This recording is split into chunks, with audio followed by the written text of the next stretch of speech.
Kasus kekerasan pada anak kembali terulang. Kali ini terjadi di tempat penitipan anak atau daycare di Depok, Jawa Barat. Sebuah tempat yang semestinya menjadi ruang aman bagi anak dan amanah untuk para orang tua yang mempercayakan. Ya, lantas bagaimana komentar masyarakat terkait kasus kekerasan terhadap anak yang dilakukan di daycare? Selengkapnya dalam Kopi Pagi, komentar pilihan Liputan 6 Pagi.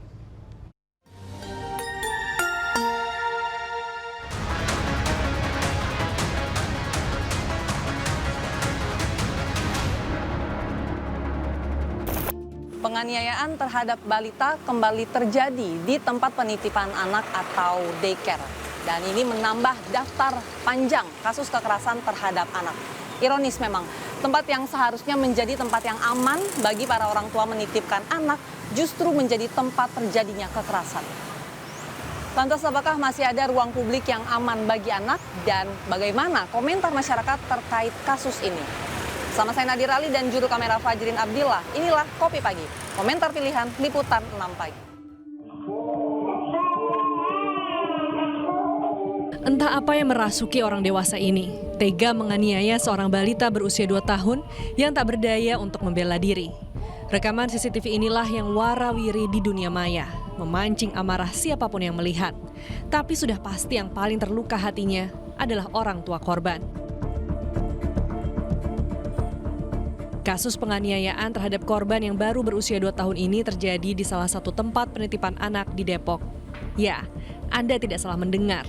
Tempat penitipan anak atau daycare yang semestinya sebagai tempat aman bagi orang tua menitipkan buah hatinya justru menjadi sumber kekerasan berasal.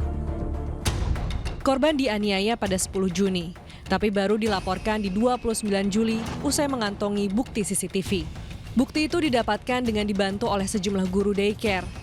Barulah orang tua korban melapor ke KPAI yang diteruskan ke polisi. Karena anak ini demam, lalu keluarga membawa ke dokter.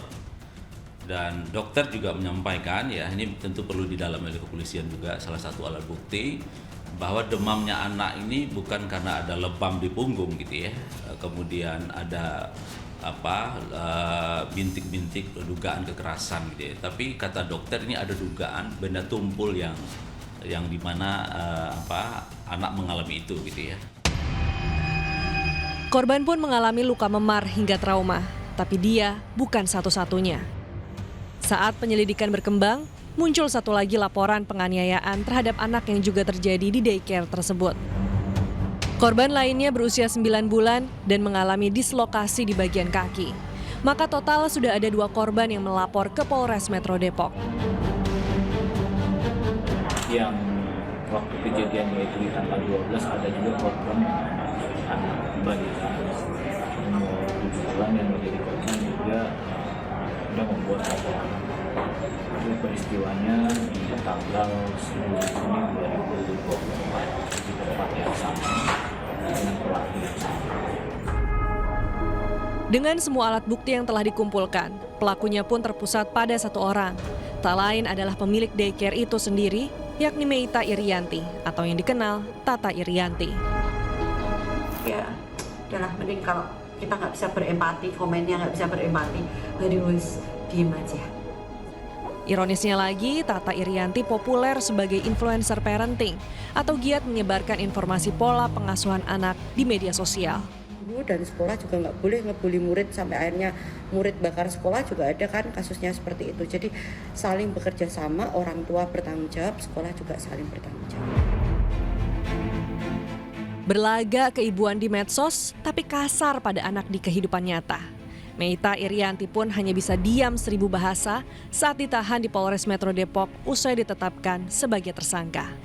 Pemilik daycare sekaligus pemilik Yayasan Wensen Cahaya Indonesia itu harus mendekam di balik jeruji, walaupun sedang berbadan 2. Tersangka diketahui tengah mengandung 4 bulan. Saat menunggu keterangan Kapolres dalam konferensi pers, ia tertangkap kamera mengalami mual beberapa kali.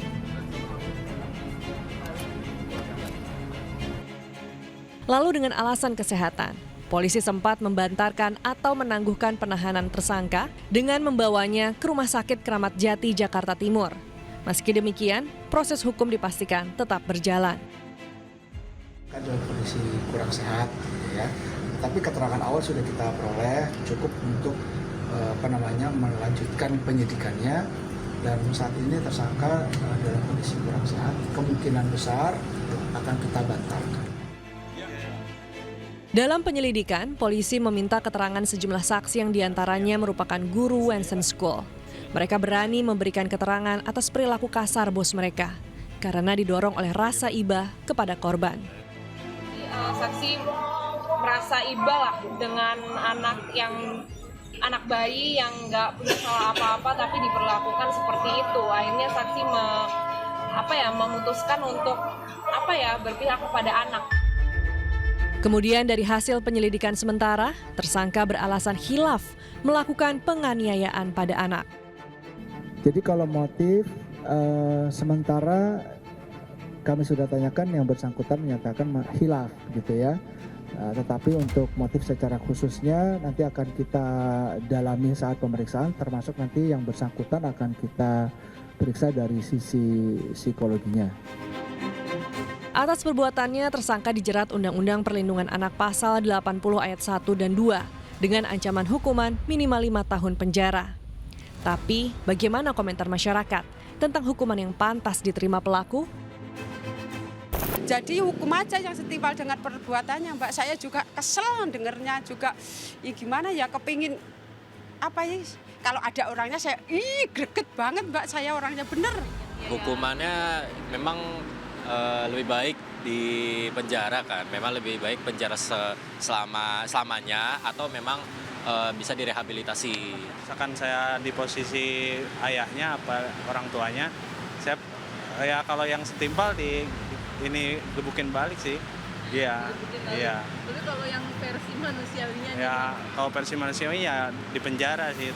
Tapi agak di penjaranya setimpal gitu, maksimal 15 tahun lah gitu. Kalau lebih baik sih di atas 15 tahun ya. Soalnya kan beliau tuh influencer yang emang parenting gitu kan, gak seharusnya melakukan hal seperti itu gitu. Apalagi punya daycare. Imbas penetapan tersangka, sang kepala yayasan daycare di kawasan Harjamukti Depok ini sudah sepi aktivitas. Bahkan seluruh pintu dan pagar telah digembok serta dipasang garis polisi. Orang tua lain juga sudah tak percaya menitipkan anaknya di Wensen School. Anak atau mengeluarkan dari sekolah? Oh, udah pasti, udah stop aja. Udah stop. Kesepakatan dari saya sebagai kepala keluarga, mending stop aja. Kurang tahu deh saya, banyak juga kok. Fakta lain yang terungkap adalah daycare Wensen School justru terdaftar sebagai sekolah pendidikan anak usia dini di website data pokok pendidikan. Padahal izin pendirian daycare seharusnya diajukan melalui Dinas Sosial, sedangkan izin pendirian PAUD melalui Dinas Pendidikan. Jika terbukti melanggar, maka akan ada tambahan sanksi administratif untuk daycare Wensen School. Kasus ini mengandung dua persoalan yang harus diselesaikan. Satu, penyelesaian administrasi dan penyelesaian secara hukum. Karena ada dugaan unsur pidana. Yayasan Lembaga Konsumen Indonesia atau YLKI turut menyoroti pentingnya memperhatikan ketertiban izin daycare. Saya kira sudah waktunya Kemenpan atau apa membuat suatu standar pelayanan, tidak akan diberi izin sebelum daycare itu memiliki izin untuk berpraktek. Sama aja, dokter juga harus berpraktek pakai izin, dan ini juga sangat rentan karena yang menjadi objeknya itu adalah anak-anak, dan mestinya dia jadi subjek, justru yang terjadi adalah jadi objek penganiayaan gitu. Nah, kalau kemudian tidak punya izin, dilarang untuk menyampaikan atau operasi membuka layanan semacam itu pada konsumen. Daycare akan menjadi tempat di mana anak menghabiskan sebagian besar waktunya saat orang tua tidak dapat mengawasi sendiri. Maka orang tua perlu cermat dalam memilih daycare yang sesuai dengan kebutuhan, aman, dan nyaman untuk anak. Untuk mencegah kejadian serupa terulang, berikut beberapa tips yang bisa dilakukan para orang tua dalam memilih daycare atau tempat penitipan anak. Yang pertama, lakukan riset mendalam. Riset dapat diperoleh dari internet, bertanya ke sesama orang tua, teman-teman, hingga dokter anak. Lalu yang kedua, bisa menghubungi tempat penitipan anak untuk mencari tahu lebih lanjut.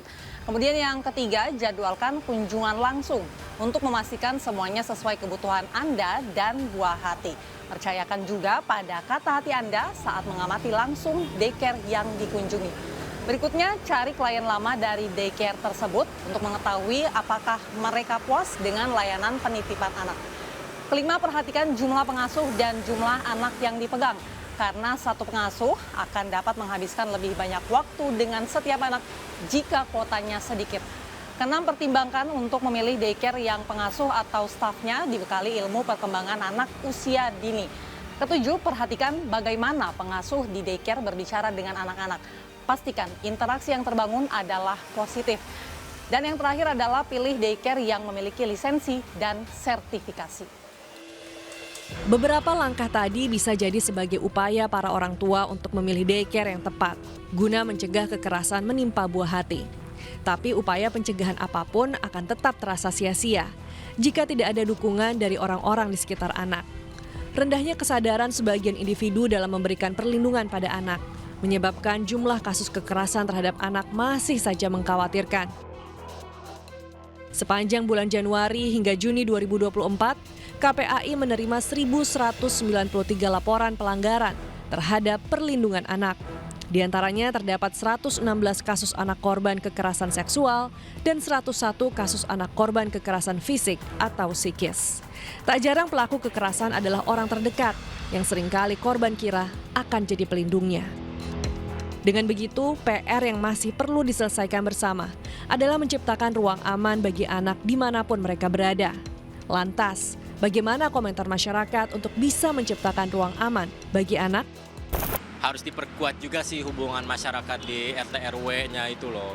Jadi biar sesuaikan kota ya, sesuai wilayah gitu. Jadi biar tidak adanya penyalahgunaan anak atau kekerasan segala macam gitu sih. Jadi harus diperkuat juga hukumannya gitu. Jadi pasal-pasalnya juga. Oh, di zaman Gen Z sekarang sih harus lebih sama anak itu harus lebih terbuka, jangan tertutup. Anak keinginannya apa harus diturutin gitu, jangan dikekang. Soalnya kalau dikekang anak takutnya kan diam-diam di belakang kita gimana kan.